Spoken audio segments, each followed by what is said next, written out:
أما بعد فأعوذ بالله السميع العليم من الشيطان الرجيم من همزه ونفخه ونفسه كل نفس ذائقة الموت وإنما توفون أجوركم يوم القيامة فمن زحزح عن النار وأدخل الجنة فقد فاز وما الحياة الدنيا إلا متاع الغرور. زما قدرمنو معزز اوریدونکو، د نبی کریم صلی الله علیه و آله وسلم یو سنت داسې و چې کله به هدیرې ته مقبرې ته لاړل نو ملګرو سره به په مقبره کې د قبر تذکره کوله. هغه خلک پاک خلکو، جنتیانو. موږ ډیر ضرورت لرو چې د خپل قبر موږ ته لږ را په یاد شي. زموږ دا زړونه خو دومره کلک دي چې په جنازګو کې ولاړ، په جنازه کې، په مقبرو کې حاضر یو، خو داسې سوچ هم نه راځي چې یاره دا زما کور دی، دلته راځم. حسن بصري رحمه الله یو کس ولیده په هدیره کې خوراک کو. ویلې زما دې په الله قسم د دې سړي زړه مړ دی، یعنې د ایمان والا زړه مړ دی، هسې خو ژوندی دی ګرځي. که د ده زړه ژوندی وی نو مرګ خو د ده مخامخ دی، دا ټول مرګ دی، او دله دومره حیا نه ورځي. نو د حسن بصري رحمت الله علیه زمانه هم ښه زمانه وه. مقبره کې خوراک خو پرېږده چې یو جایز کار دی، خلک دلته ګناهونه راوړي، چرسونه، سګرټې، بدکارۍ دلته راوړي وي چې څوک هم ونه ویني. په دې ځایونو کې ګناهونه راپټوي او راوړي او دلته یې کوي. نبی صلی الله علیه و آله وسلم صحابه ورسره دي، یو قبر ته کېناستل. قبر تش قبر وکنستلی شوی تیار. وای نبی علیه الصلاة والسلام ته داسې کتلې په ژړا شو. هغه بخلی دی، نو سره ګناه شته نه پې ګناه شته، جنت د په لاس کولاویږي، خو بیا هم د قبر نه یېرېده. نو صحابه ورته وویلې لمثل هذا فاعدوا یا اخواني، ای زما ورونو دې کندې له تیاری وکئ. غرض دا دی دا کوم چې موږ جوړ کړي دي دا محلات، د هغې نتیجه دا ده چې داسې موږ را روان یو را روان یو دا یو بانه جوړه شي چې یاره هارټ اټیک وشي، دا یو بانه ده چې یاره اکسیډنټ کې مړ شي. نیټه ده پوره کېږي، په یو طریقه باندې موږ دلته راځو.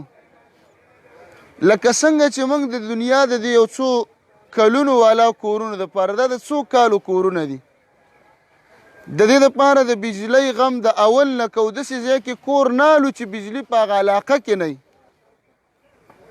د ګیس څه حال دی دلته؟ وایي ګیس شته، نو بیا د سړک، بیا د اسپتال، بیا د سکول تپوس کوو چې سهولتونه برابر وي. نو که ځمکه په لکونو میلاویږي موږ یې اخلو، ولې سهولتونه دي.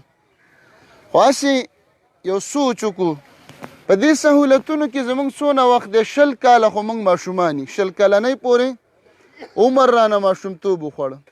هغې کې خو نه موږ ته مور او پلار د مانځه خبرې کوي او نه راته بل څوک وایي، موږ ته یې ویلي دي واړه یاست. 80 کاله د دې امت عمرونه دي، او چې داسې وباګانې راګړي، دا کرونا او بله یو بانه ورته جوړېږي نو پته نه لګېږي. 80 کاله عمر، 80 کاله یې واخله، 20 کاله د ماشومتوب لاړه، 60 کاله پاتې دي. 60 کې 30 کاله خو ستا خوب دی، 30 کاله پاتې ده. 30 کاله چې کله خوب شو 30 کاله دي. په دې 30 کلونو کې غمونه راځي، پریشانۍ راځي، بیماری راځي، اسپتال کې راځي، جیلونه راځي، قسمه قسمه. نو چې زمونږ د سکون او خوشحالۍ ژوند را جمع کړي 5-6 کاله نه جوړېږي. د 5-6 کاله دپاره منډه منډه منډه د بینک څوکیداران د بینک په دروازه څوکیدار ولاړ دی، کروړونه روپۍ بینک ته راځي او خلک یې وړي، خو دته د میاشتې هماغه 100-150 روپۍ تنخوا میلاویږي، دته د دې کروړونو روپو فایده میلاو نه شوله. دا څوکیدار دی. موږ دقه څوکیداران یو، وګټه وګټه، منډه ووه منډه ووه منډه ووه، نو بیا ترې موږ اعلان وشي چې پلانکې وفات دی، پیسې چې دی بچو ته پاتې شو. غرض دا دی نو که دا موږ منو او که نه منو حقیقت دی. دا بعضې خبرې داسې دي چې دا موږ سره کافر هم مني، هغه چې الله نه مني دهري هغه هم وایي چې مرګ حق دی. مسلمان خو ایمان دی په دې باندې. نو زما معززو خبرې مقصد مې دا دی چې دې ځای له راځو تیاری وکړو. اوله خبره چې په قبر کې رب العالمین وایي تپوس کوي، د مانځه تپوس کوي.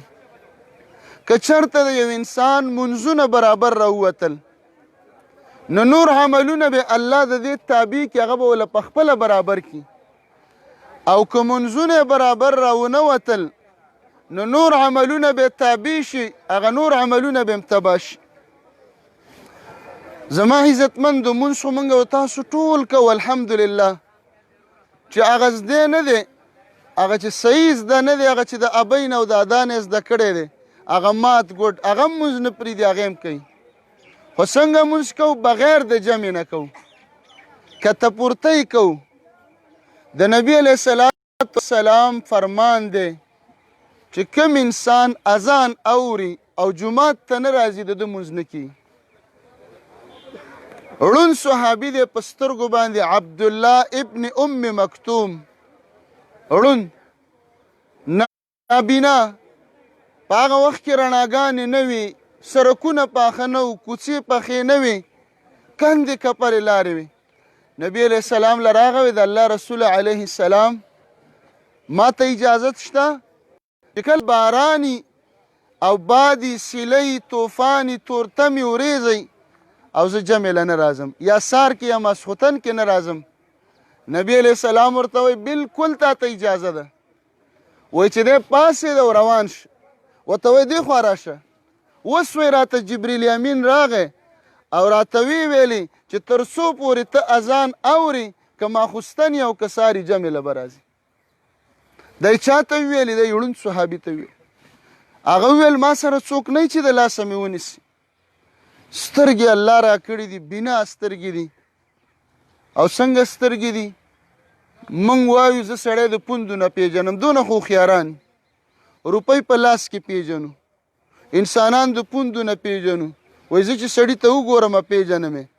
او زمونږ د دې دومره هوښیارۍ سره دغه انجام دی چې منځونه مو ګډوډ، د کاوې په یو پیاله باندې، یو پیاله کاوه باندې زمونږ نه جمع لاړه شي، یو پیاله په معمولي خبرو باندې زمونږ نه جمع روانې دي. د مسجد نبوي په خوا کې کورونه وزګار شو، څه کډې لاړلې. بنو سلمه یوه قبیله وه، وایي د الله رسوله د خالي کورونو له به موږ راشو. ولې راځئ دلته؟ وایي د جومات ته به رانږدې شو. نبي علیه السلام ورته وایي بنو سلمه دیارکم تکتب آثارکم، خپلو کورونو کې اوسېږئ، هغه لرې لرې ځایونو کې. دا یو قدم چې تاسو اخلئ او جومات ته راځئ، دا تاسو ته الله لیکي. حدیث کې راځي نبی علیه السلام فرمایي یو سړی په کور کې اودس وکړي، جومات په لورې را روان شي، خو ګورې په زړه کې صرف د مانځه نیت وي، داسې نه چې پی به م راوړم او مونځ به م وکړم، سبزي به م راوړم او مونځ به م وکړم، نه، خالص د مانځه په نیت به راځي. او داسې کور کې کړی دی لم یخط خطوة. اوس د خپلو قدمونو ته ګوره، یو قدم چې اوچت کړي یوه ګناه دې معاف شوه، په دویم قدم چې دې اوچت کړه یوه دې په جنت کې درجه اوچته شوله، او په بل قدم باندې یوه د الله نیکي ولیکلې کله چې په دې یو مانځه نه، چې په دې ټول عمر منځونو الله موږ ته ګناهونه معاف کړي او الله موږ سره داسې معامله وکړي چې قسم کړی دی ومې بخل. دا هم زموږ دپاره غټه خبره ده. موږ د جنت چېرته حقدار یو، موږ د نعمتونو چېرته حقدار یو، موږ کړي څه دي؟ موږ الله له څه کړي دي، څه مو ورکړي دي وله. نو دغه انسان چې یو قدم رالي، یوه د نیکي ولیکلی شوه، یوې درجه اوچته شوه، یوې ګناه معاف شوه. حدیث کې راځي وایي چې کله دا سړی جومات ته را روان دی او فرض مانځه له راځي، د فرض مانځه په نیت باندې را روان دی او په زړه کې ویلي دي چې جمع لازم الله اکبر، وایي داسې دی لکه احرام یې تړلی دی او بیت الله شریف ته چې روان دی. دومره اوچته درجه الله ورکوي. ګوره هره ورځ موږ ته الله دا را نصیب کوي، خو زمونږ ورته نیت نه دی برابر. رواجي مونځ دی، خلک پاسي نو زم پاسم، خلک روان دي نو زم روان یم. دا نیت وکړو، دا یو قدم. بعضې صحابه وبه چې جومات ته راتلل قدمونه به یې نږدې کېغوستل چې ډېر قدمونه مې هغه ځای پورې شمار شي. نو زما معززو خبرې مقصد مې دا دی چې قبر کې د مانځه تپوس دی، خو دا زمونږ مونځ دا خو هسې کته پورتی ده. د نبي علیه السلام او د صحابو په شانتې مونځونه وکړو، اوږده مونځونه وکړو. حذیفه رضی الله عنه فرمایي نبي علیه السلام سره په مانځه ودرېدلم او د شپې مونځ دی، وایي سورت بقره، سورت آل عمران او سورت النساء په باندې 15 سپارې په یو رکعت کې نبي علیه السلام وویلې. او څنګه قرأت یقرأ مترسل، ډېر په دمه لګیا او وایي د جنت په آیاتونو چې به ورتېرېده وبه یې جړلې، جنت سوال به یې وکړه. د اور په آیاتونو به ورته وبه یې جړلې، د اور نه به یې امان وغوښته. رکوع ته لاړه، وایي رکوع څنګه وه؟ داسې زمونږ په شانتې سب نه و، سبحان ربي العظیم څو ځله وویلې، شمار یې وایي ځکه نه دی معلوم چې رکوع د قیام هومره اوږده وه. سجدې له چې لاړه، وایي سجدې د قیام 15 سپارو عمره اوږده سجدې وکړه. 15 سپارې چې ویلې کېږي دومره سجدې وکړله. اوړه ګران شو که ګران شو، کرایانې بره لاړلې، هر یو شی بره ځي، ریټونه بره روان دي، فیسونه بره روان دي، دوکانونه بره روان دي. او زمونږ سبحان ربي العلی او سبحان ربي العظیم دا غابۍ د وختونه هم چې زده کړی په 3 ځله ولاړ دی. کله هم زمونږ په سجده کې سبحان ربي العظیم او سبحان ربي العلی 15 ځله او 6 ځله نه شو، هر څه بره روان دي. زمونږ دا مونځ په همدغه ځای ولاړ دی. نبی علیه الصلاة والسلام تا ته فرمایي و مسلمانه دا سجده معمولي مه ګڼه. یو انسان چې په مانځه ودرېږي د ده ټول ګناهونه راوړلی شي او د ده په اوږو یې ور واچوي، خو چې څنګه سجدې له لاړه د سجدې د تګ سره د ټول ګناهونه معاف شو. ته چېرته سجده لګې؟ الساجد وسجده کوونکي یا یسجد بین قدمی الرحمن، ته د الله په خپو کې سجده لګې، پرېوځه ورته پرېوځه. سبحان ربي العلی 3 ځله خو دې دپاره ده چې دې نه کم مه وایه، 10 ځله ووایه، 20 ځله ووایه، لا تعداد یې ووایه. خپل الله سره راز او نیاز دی، دغې ته راز او نیاز. نو زما معززو د خپلو منځونو اهتمام او داسې اهتمام چې ښایسته منځونه وکړو. زمونږ خو مزاج داسې جوړ شوی دی، الله دې زمونږ په حال رحم وکړي. مولیانو داسې رپټ عادت کړي بعضې مولیانو چې څنګه هغه وایي سمع الله لمن حمیده، زمونږ ګونډې اټومیټک ماتېږي، د هغه نه مخکې سجدې له ځي. سبحان ربي العلی، سبحان ربي العظیم 3 ځله په بعضې ځایونو کې به ونه رسېد، 3 ځله 15 ځله خو موږ نه پېژنو، 7 ځله او 6 ځله نه پېژنو او نه هم کله ویلې ده. دا کته پورتی ده. حدیث کې راځي وایي چې کله یو سړی او د مازدیګر مونځ ناوخته کوي ناستي، نور زیړ شي نور، او دا مونځونه موږ روزانه کوو، روزانه هم دقه حساب دی. یا په دکان یا په کرکټ کې ځوانان په لوبو کې مبتلا دي، څوک په چیو په کاوو باندې، وایي نور چې زیړی شي او دا راپاسي 4 ټونګې ولګوي. ټونګې هم دې ته وایي چې دا موږ او تاسو یې لګو. وایي دا مونځ راوالي او په یو توره کپړه کې تاو کړي او ملایکې د ده په دې مخ باندې ورواړتوي، د دې مخ نه یې ولولي او ورته وایي چې الله دې داسې خوار کړه لکه دا مونځ چې دې خراب کړه. تلک صلاة المنافق، دقه د منافق مونځ دی. منافق هم مونځ کوي خو دغه شانتې مونځ کوي. دا د نن نه اهتمام وکړو چې زه به مونځ خو هسې کوم، خو اول تکبیر سره، تکبیر اولا، تکبیر تحریمه سره نبی علیه الصلاة والسلام فرمایي 40 ورځې. څو ورځې؟ 40. اسانه خبره ده. 40 ورځې چې چا تکبیر اولا سره مونځ وکړه، اولني تکبیر سره امام وی الله اکبر او دام وی الله اکبر. وی دا الله رب العالمین دوی نامونه ورکوي، یو به دا انسان جهنم ته نه ځي او بل دا دی چې دا منافق نه دی. بس دا غټه خبره ده چې موږ د اور نه بچو، د الله د جرم نه خلاص شو، د الله رب العالمین د سزا نه خلاص شو. دا زموږ او ستاسو دپاره غټه خبره. نو زما معززو غرض مې دا دی چې دلته راځو د مانځه معامله زموږ صفای. په دې معامله کې الله رب العالمین ته ګیر لاړ نه شو. مونځ هسې کوو، خامخا یې کوو چې هر څنګه حالات یي. موږ مسلمانان یو الحمدلله مونځ نه پرېږدو، خو چې د جمع اهتمام، د اول صف اهتمام. صحابه کرامو به ویلي وایي څوک چې تکبیر اولا کې سستي کوي وایي موږ به د ده نه لاسونه وینځل چې دا ورک که د سره دوستي مه کوئ، ځکه دا سړی بېکاره دی، تکبیر اولا کې سستي کوي. او موږ کې چې بلمازئ او ښه بد عملی خو چې پیسه داري، موږ یو سړی دا دی د سره تعلق پیدا کړه، د پورې ځان ومږه راومږه، د سره ځان نږدې کړه. زما معزز دویمه خبره، ما په هغه جنازګاه جومات کې لږه غوندې وکړله، نوره پاتې شوه، هغه د حرامو ده. بعضې خبرې مستحبي، که دې وکړه اجر دی، که دې ونه کړه ګناهګار بنې. د حلال او د حرامو مسلې فرض دي. کله چې موږ او تاسو په نفس کې، په خېټه کې، په کپړه کې، په اوبو کې، په خوراک کې حرام راګډ شو، حرام، نو د دې سره یوه نیکي نه قبلیږي، یوه نیکي.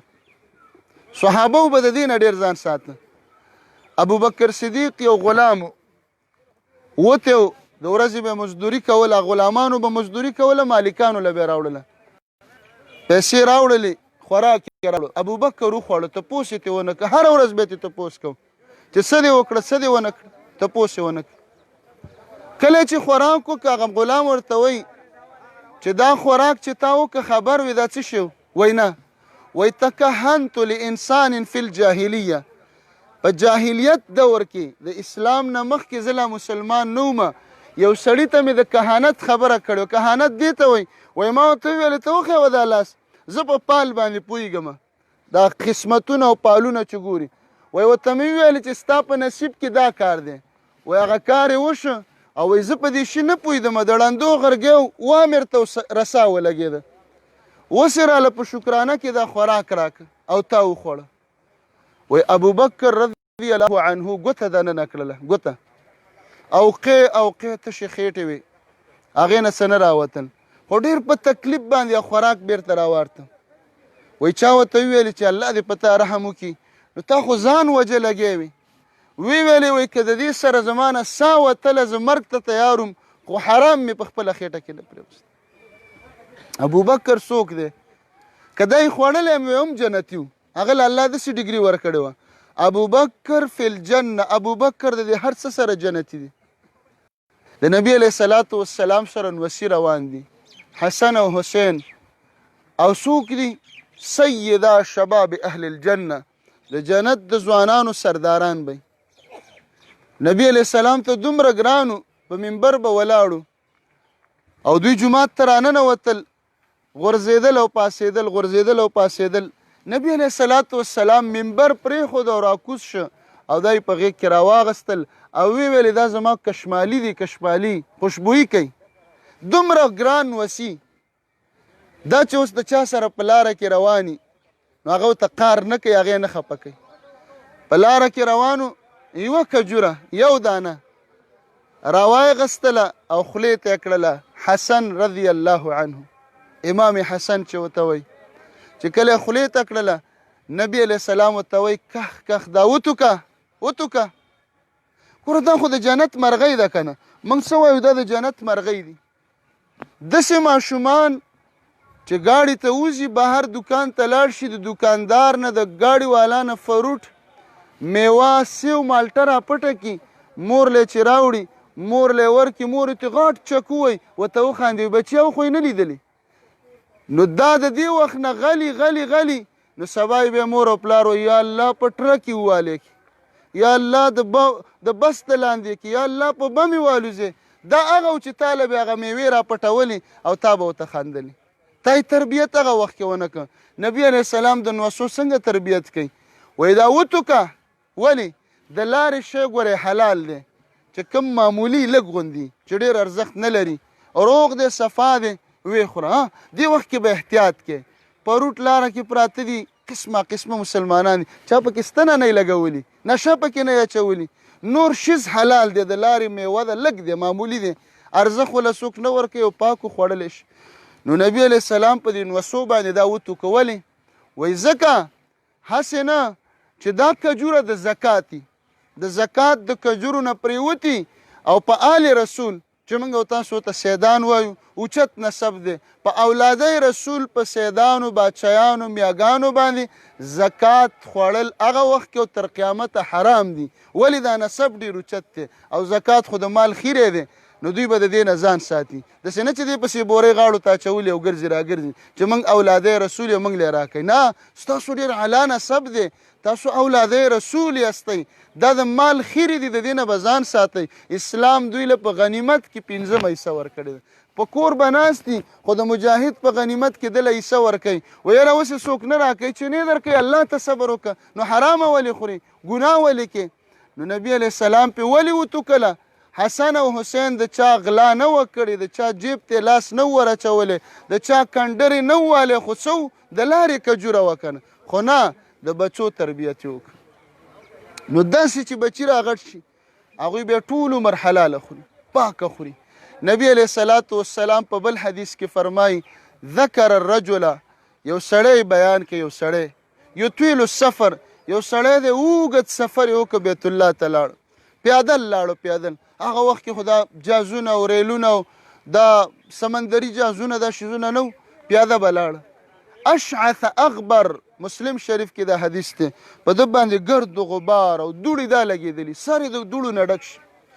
ګوره د بیت الله شریف مزل دا په جاز کې چې سړی وکړي څونه ستومانی او یو سړی د پیادل لاړه دوړې پې لګېدلي دي بیت الله ته ننوت هلته چې ننوتلې هره دعا قبلیږي فورا قبلیږي یمد یدیه الی السماء دا لاسونه اسمان ته داسې نیولي دي اوچت کړي دي یا رب چغې وایي ګوره حاجم دی مسافرم دی او د الله د کور میلمه دی د مسافر دعام قبلیږي د حاجم قبلیږي او بیت الله کې هم قبلیږي نبی علیه السلام فرمایي مطعمه حرام ډوډۍ د حرامو ده وملبسه حرام جامه د حرامو ده ومشربه حرام اوبیم د حرامو دي وغذي بالحرام په حرامو غټ شوی دی ان یستجاب حاجي صاحب چې بیت الله کې ولاړ دی یوه دعا یې نه قبلیږي زه نه وایم نبی علیه السلام وایي مسلم شریف کې دا حدیث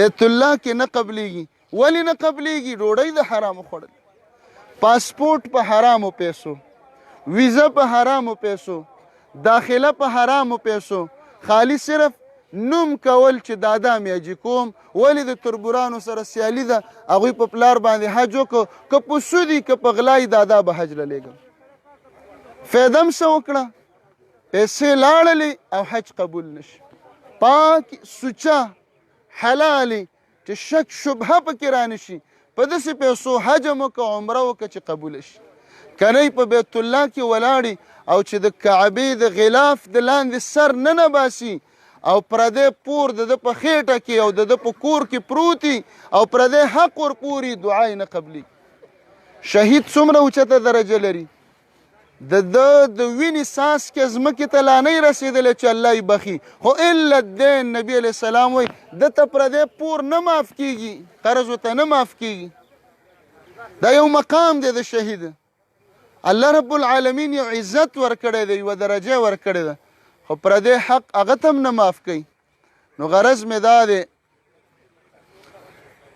مرګ هیڅ پته نه لګېږي موږ دا د ځوانان خښو موږ واړه ماشومان هم خښ کړي دي داسې نه ده چې څوک سپین ږیری دی دا به مړ کېږي نه پلار ژوندی د زوی جنازه وکړي مشر ورور ژوندی د کشر جنازه وکړي مطلب دا دی چې دا بې تپوسه میلمه دی نه د وخت معلوم دی او نه دا چاته اواز کوي نو زما معززو چې دلته راځو تیاری وکړو تیاری دا دی چې الله رب العالمین ته توبه وباسو بس دی موږ ډېر ګناهونه وکړل قسمه قسمه ګناهونه موږ وکړو ګناهونو موږ له فایده را نه کړله او زمونږ الله داسې الله مهربانه ذات دی حدیث کې راځي یو بنده چې توبه وباسي توبه الله ورته آواز کوي یا ابن آدم ای د آدم زویه ای د آدم بچیه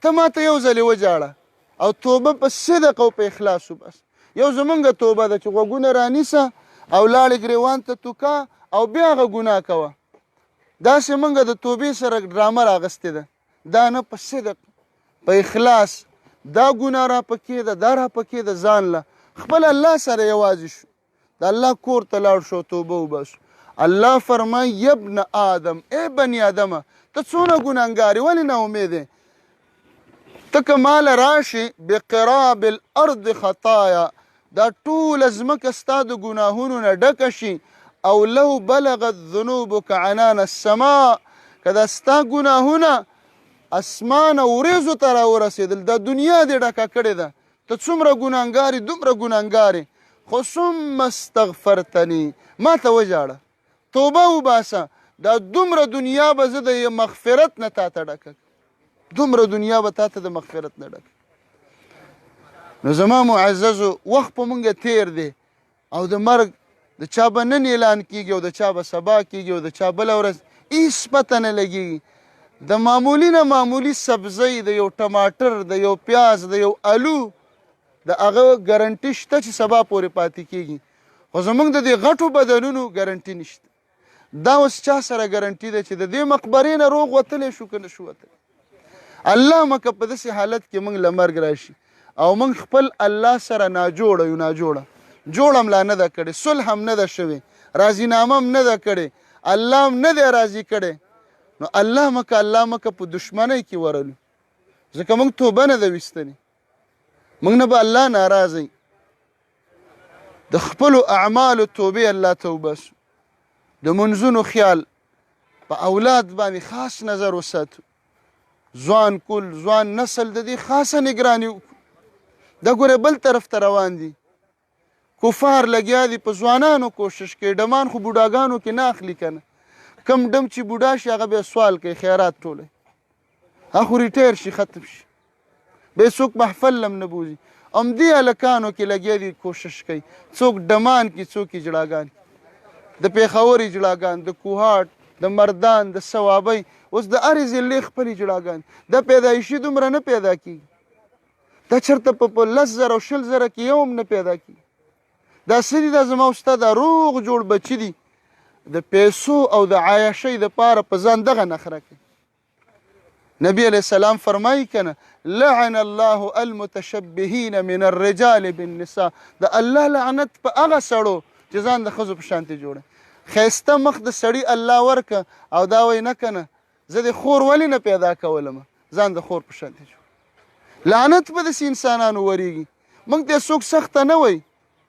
ولې موږ ته د مسواک مسلې کوي د عطرو مسلې کوي چې دې کې دونه ثواب دی کجوره دا مسلې راته ولې څوک نه کوي چې زموږ د الله سره تعلق جوړ کړي زموږ د ګناهونو نه منې شو نو چې کوم مولا داسې خبرې کوي دا سختدریځه دي دا وایي نوي پیدا شوي دي دا وایي مذهب نه مني دعا نه مني فلان کې نه مني عیاذا بالله عیاذا خیرخوا خلک ټول عمر خلکو په کاڼو ایشتلي خیرخوا خلک څوک نه خوښوي هغه چې دوکماري ګڼکپي او سړي له وال ورکوي هغه خلک خوښوي موږ تاسو ته سوال کوو ټول ماشاءالله مشران ناست دي دلته پویه خلک ناست دي موږ تاسو ته نه ویو چې زموږ په ډله کې شي زموږ ډله د اسلام ډله ده ته مسلمان او زه مسلمان زما او ستا الله یو دی زما او ستا قرآن یو دی زما او ستا کعبه یوه ده زما او ستا محمد رسول الله یو دی موږ کې هېڅ فرق نشته دا ډلې دا مذهبونه دا پارټۍ موږ کې د خلکو جوړې کړي دي موږ جدا کوي په یو بل هم جنګوي یو ته کافر وایي بل ته کافر چې دې قبلې ته ودرېږي او لا اله الا الله وایي که روس کې دی او که امریکا کې دی او که په هندوستان کې دا زما او ستا ورور دقه زموږ وروري ده نو زما معززو ما سحر یو اجتماع کې بیان کړی ستړی وم ماښام بل ځای کې بیان دی تاسو خفه نه شئ قبر هم تیاریږي هغې پورې ذکر اذکار کې مشغوله شو په دې خبرو به اکتفا وکړو اقول قولي هذا واستغفر الله لي ولكم ولسائر المسلمين الله دې مرده ته مغفرت نصیب کړي او څومره مسلمانان چې دلته حاضر دي الله دې زموږ او ستاسو ټولو نه راضي شي د چا چې څوک مفات شوي دي پلار مور ورونه خویندې الله دې د ټولو مغفرت نصیب کړي چې قبر تیار شي بیا به په قبر دعا وکړو انشاءالله